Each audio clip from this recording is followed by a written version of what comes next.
Supreme Court backs Trump on immigration policy. The U.S. Supreme Court has granted a stay that allows former President Donald Trump to proceed with ending temporary protected status (TPS) for about 500,000 foreign nationals. This reverses a lower court's ruling and supports the Trump administration's goal to remove protections previously granted to immigrants from countries facing crises. Trump criticizes tariff ruling. Donald Trump has called a recent federal court decision on tariffs political and demanded the Supreme Court take action.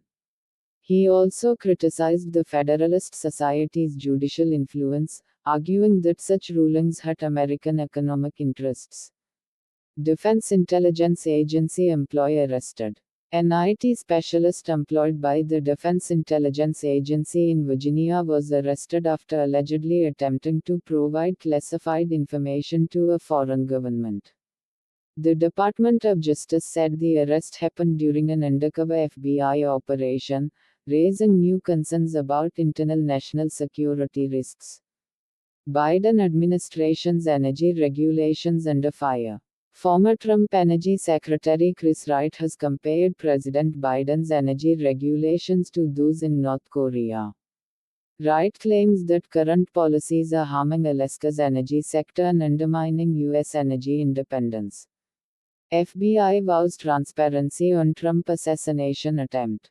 Kash Patel, an FBI official, assured the public that all information related to the 2024 assassination attempt on Donald Trump would be made public. The FBI emphasized transparency and thorough investigation in its handling of the high-profile case.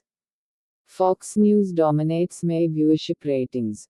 Fox News Channel led all television networks in weekday primetime ratings for May, surpassing ABC and dominating other cable news networks. The network continues to maintain its top position among American viewers.